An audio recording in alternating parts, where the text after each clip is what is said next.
था। सबसे बड़ा कौन, बोलो सबसे बड़ा कौन? आप हुजूर, आप हुजूर। सबसे बड़ा कौन, बोलो सबसे बड़ा कौन? आप हुजूर, आप हुजूर। सबसे बड़ा कौन, बोलो सबसे बड़ा कौन? तभी अचानक और एक छोटा सा मेंढक कहीं से दौड़ता हुआ आता है और अलग नारा लगाना चालू करता है। ओ हुजूर, ओ हुजूर। ये तुम क्या बोल रहे हो? हाँ? माफी हुजूर, माफी हुजूर, पर वो पहाड़ पर जो खड़ा है वो आपसे बड़ा है। क्यों? मेरे से बड़ा कोई नहीं हो सकता है। हाँ हुजूर, आपसे भी बड़ा है। बड़ा मेंढक सोचने लगता है। सच में अगर मेरे से बड़ा कोई जीव होगा तो ये लोग मेरा जय जयकार करना बंद कर देंगे। ये तो टेंशन वाली बात है। चलो हम भी देखना चाहते हैं कौन है हमसे बड़ा। सबसे बड़ा कौन, बोलो सबसे बड़ा कौन? आप हुजूर, आप हुजूर। सबसे बड़ा कौन, बोलो सबसे बड़ा कौन? आप हुजूर, आप हुजूर। अरे ये तो सच में मुझसे बड़ा है। हुजूर, आप उसके सामने कितने छोटे लग रहे हो। बड़ा मेंढक गुस्से से लाल हो जाता है। हाँ, अरे इसमें कौन सी बड़ी बात है? मैं तो इससे भी बड़ा हो सकता हूँ।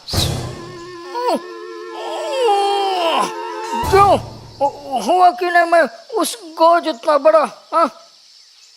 नहीं, नहीं।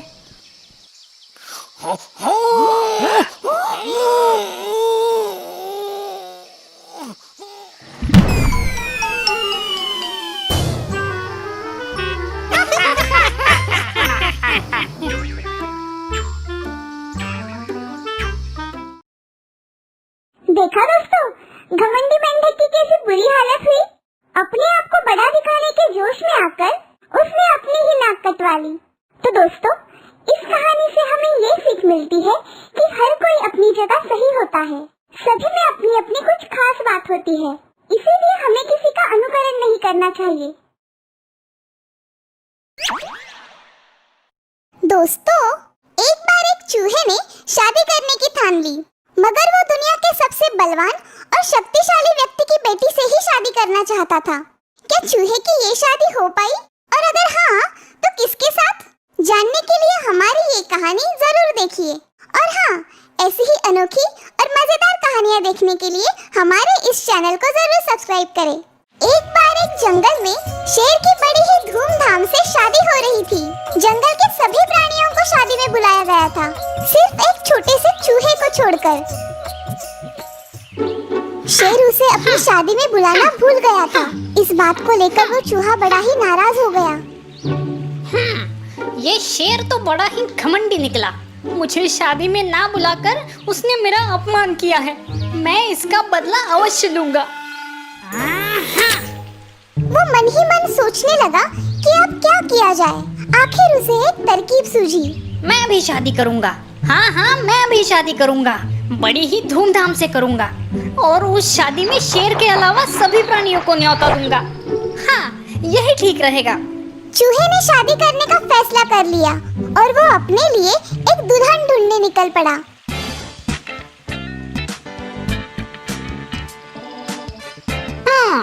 शादी तो कर लूं, मगर किसके साथ?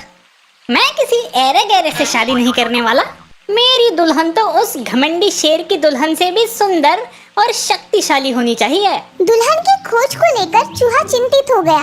वो सोच रहा था कि भला इतनी सुंदर और शक्तिशाली दुल्हन उसे कहाँ मिलेगी।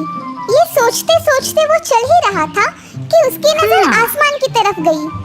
उसने देखा कि ऊपर आसमान में सूरज भगवान बड़े ही आराम से जूस पीते हुए लेटे हैं। तभी उसके दिमाग की बत्ती जली। सूरज भगवान तो सबसे शक्तिशाली है, क्यों ना मैं उनकी बेटी से ही शादी कर लूं? हाँ, यही ठीक रहेगा। उनकी बेटी सुंदर भी होगी और शक्तिशाली भी। चूहा एक पेड़ के नीचे ध्यान लगाते हुए बैठ गया और सूरज भगवान की आराधना करने लगा। ओम सूर्याय नमः, ओम सूर्याय नमः, ओम सूर्याय नमः। सूरज भगवान को आश्चर्य हुआ कि भला एक नन्हा सा चूहा उनकी आराधना क्यों कर रहा है। वे चूहे के सामने प्रकट हुए। बोलो नन्हे से चूहे, तुम मेरी आराधना क्यों कर रहे हो? भगवान, मैं शादी करना चाहता हूँ। अरे वाह, ये तो बड़ी अच्छी बात है, लेकिन इसमें तुम्हें मेरी मदद क्यों चाहिए? क्योंकि मैंने ये प्रण किया है भगवान कि मैं दुनिया की सबसे शक्तिशाली व्यक्ति की लड़की से ही शादी करूंगा, और आप इस दुनिया के सबसे शक्तिशाली व्यक्ति हो, इसलिए मैं आप ही की बेटी से शादी करना चाहता हूँ। सूरज भगवान सोच में पड़ गए। भला एक चूहे से वे अपनी बेटी की शादी कैसे करवा सकते हैं? ये चूहा तो पागल हुआ लगता है। भला मेरी बेटी और इससे शादी करेगी? किसी भी तरह से इससे छुटकारा पाना ही होगा, मगर कैसे? तभी उन्हें एक तरकीब सूझी। वे बोले, ये तो बड़ी ही अच्छी बात है कि तुम मेरी बेटी से शादी करना चाहते हो। तीनों लोकों में ढूंढने पर भी तुम्हारे जैसा दूल्हा मेरी बेटी को नहीं मिलेगा। सूरज की ये बात सुनकर चूहा मन ही मन बड़ा खुश हुआ। उसके मन में शादी की शहनाइयां बजने लगी।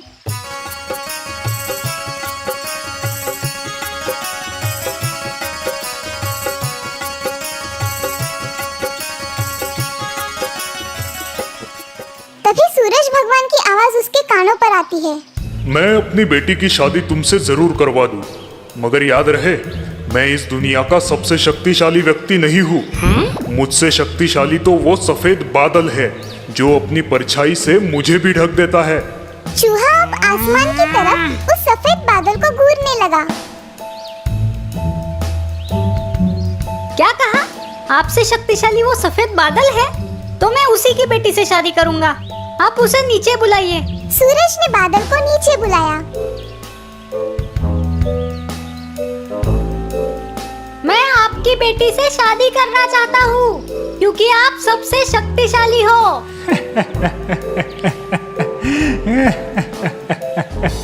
चूहे को गुस्सा आया। वो बोला, इसमें हंसने की क्या बात है? क्या ये रिश्ता आपको पसंद नहीं? अरे नहीं नहीं, ऐसी बात नहीं है।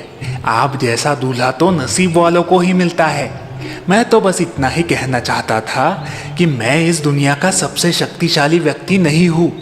मुझसे शक्तिशाली तो ये हवा का झोंका है जो अपनी एक फूंक से मुझे कोसों मैल भगा सकता है। अच्छा, ये बात है। तो फिर मैं हवा की बेटी से शादी करना चाहता हूँ। आप कृपया उसे यहाँ बुलाइए। फिर हवा को वहाँ पे बुलाया गया। हवा के सामने भी चूहे ने अपनी शादी का प्रस्ताव रखा।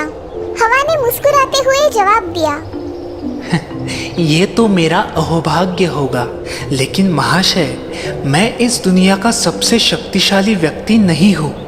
मुझसे शक्तिशाली तो पर्वत है जो मेरा रास्ता रोक सकता है। आप उसी की बेटी से शादी कर लीजिए। चूहे को ये बात पसंद आई। उसके कहने पर पर्वत को भी वहाँ बुलाया गया। मैं आपकी बेटी से शादी करना चाहता हूँ।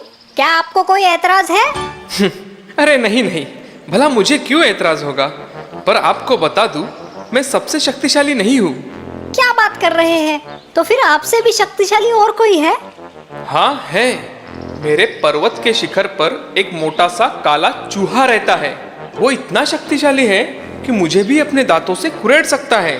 उसने मुझे कुरेद कर मेरे पेट में एक बड़ा सा सुरंग बना दिया है और अपने परिवार के साथ वो वहाँ रहता है। आपको उसी के बेटी के साथ शादी कर लेनी चाहिए क्योंकि वो मुझसे भी शक्तिशाली है। अगर ऐसा है तो फौरन मुझे उस मोटे चूहे के पास ले चलो। मैं उसकी बेटी से शादी करूंगा। इस तरह से सभी लोग उस मोटे चूहे के घर आ पहुँचे। मोटे चूहे ने सबका स्वागत किया। मोटे चूहे की बेटी जब उस नन्हे चूहे के सामने आई तो उसे देख नन्हा चूहा एकदम से लट्टू हो गया। वो उसे बहुत ही पसंद आई। उसकी आंखों में जैसे गुलाब के फूल खिल उठे। सबने उसके विवाह का प्रस्ताव उस मोटे चूहे के सामने रखा। उसने फौरन हाँ कर दी और फिर बड़े ही धूमधाम से उस नन्हे चूहे की शादी उस मोटे चूहे के बेटी से हो गई।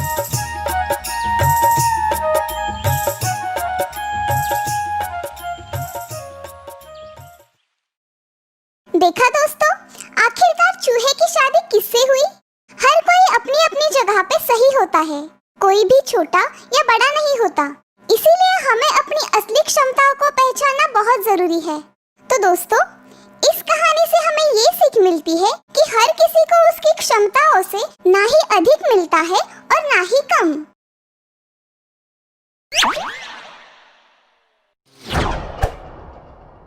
अनोखी दौड़। एक बहुत बड़ा घना जंगल था जहाँ पे बहुत सारे पशु पक्षी एक साथ मिलजुल कर रहते थे। जल्द ही बारिश का मौसम आने वाला था, इसीलिए सारे पशु पक्षी बारिश के मौसम में लगने वाली पूरी सामग्री और खाने का सामान इकट्ठा कर रहे थे। पूरी लगन के साथ सारे अपना अपना काम कर रहे थे, लेकिन एक खरगोश जो बड़ा ही आलसी, कामचोर और नटखट था, बिल्कुल ही काम नहीं कर रहा था। अरे भालू दादा, लगता है आप बूढ़े हो गए हो। जरा जल्दी जल्दी हाथ चलाओ, अभी बहुत काम बाकी है। बहुत ही धीमे हो आप। इसकी तो मैं टांग ही तोड़ देता हूँ। अरे जाने भी दो बल्लू, इस रिंकू की आदत ही है हर बार किसी की टांग खींचने की। अरे अप्पू दादा, आप इतने मोटे क्यों हो? थोड़ी ज्यादा मेहनत किया करो, फिर आप भी मेरी तरह होशियार और तेज हो जाओगे। कितने धीमे हो आप यार। क्या कहा तुमने? मोटा और धीमा? तुझे तो मैं। अरे अप्पू दादा, गुस्सा मत हो। ये तो बदमाश है, खुद काम करेगा नहीं और दूसरों को भी नहीं करने देगा। अरे बंदर भाई, आपका नाम बंदर किसने रखा? आपका नाम तो गधा होना चाहिए, क्योंकि आपकी अकल भी किसी गधे की तरह ही धीमी है। तुझे तो मैं पटक पटक के मारूंगा। ऐसा क्या? तो जरा मुझे पकड़ के तो दिखा, मैं तो तुझसे भी तेज हूँ। रिंकू दोस्त, इस तरह अपने बड़े बुजुर्गों का अपमान नहीं किया करते। तुम तेज जरूर हो, मगर इतना घमंड अच्छा नहीं। याद है ना, पिछली बार इसी कछुए ने तुम्हें हराया था। बिल्कुल नहीं, वो तो सरासर धोखा था। मैं थोड़ी देर के लिए सो गया था, मुझे वो फैसला बिल्कुल ही मंजूर नहीं है। तुम सो रहे थे तो इसमें तुम्हारी गलती है। वो दौड़ तो कछुआ ही जीता था। नहीं, बिल्कुल नहीं। दौड़ दोबारा होनी चाहिए और इस बार दौड़ का रास्ता मैं तय करूंगा। ठीक है दोस्त, हम फिर से दौड़ लगाएंगे। मैं तुम्हारा दोस्त नहीं हूँ। कल सुबह फिर से दौड़ होगी। और इस तरह से दूसरे दिन फिर से दौड़ शुरू हुई। इस बार खरगोश ने बड़ी ही चतुराई से पहाड़ियों वाला रास्ता चुन लिया था। वो तो आराम से ऊंची छलांगे मारता हुआ उन पहाड़ियों से निकल गया, मगर कछुए को चढ़ने में बड़ी ही दिक्कत आ रही थी। वो बार-बार चढ़ता, फिसलता और गिर पड़ता, लेकिन फिर भी उसने हार नहीं मानी। वो बड़े निश्चय के साथ चलता गया और चलता ही गया। इस तरह बड़ी ही मुश्किलों का सामना करते हुए कछुआ अंतिम मुकाम तक पहुंच ही गया, मगर इस बार वो ये दौड़ बुरी तरह से हार गया था। खरगोश अपनी जीत पर बड़ी खुशी से उछल रहा था। ये! मैं जीत गया! ये! बिल्कुल नहीं, मुकाबला बराबरी का हुआ। एक दौड़ तुम जीते और एक दौड़ कछुआ। सही कहा। बिल्कुल ठीक कहा अप्पू दादा ने। इसका मतलब है कि एक और दौड़ होनी चाहिए और इस बार जो जीतेगा वही अंतिम विजेता कहलाएगा। हाँ, ऐसा ही होना चाहिए और इस बार दौड़ का रास्ता हम ही तय करेंगे। खरगोश को ये बात माननी ही पड़ी। दूसरे दिन फिर दौड़ की शुरुआत हुई। अब तो जंगल के सभी प्राणियों को बड़ी उत्सुकता थी कि आखिरकार ये दौड़ कौन जीतेगा। बंदर ने बंदूक चलाई और दौड़ शुरू हुई।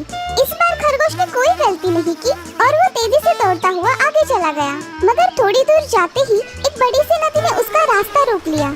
अरे, अब इस नदी को कैसे पार करूं? खरगोश ये सोच ही रहा था कि तभी कछुआ वहाँ आ पहुँचा। क्या हुआ दोस्त, तुम रुक क्यों गए? मुझे तैरना नहीं आता, मैं इस नदी को पार कैसे करूं?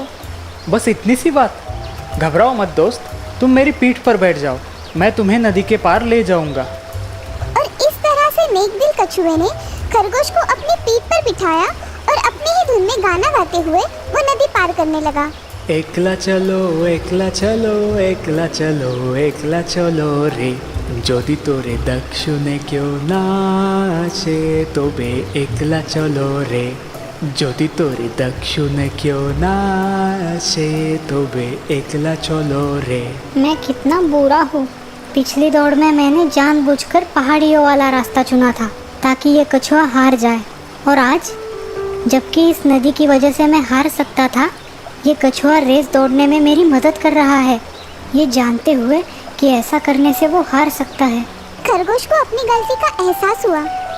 नदी पार करते ही वो कछुए से बोला, तुम बड़े ही नेक दिल हो। क्या तुम मेरे दोस्त बनना चाहोगे?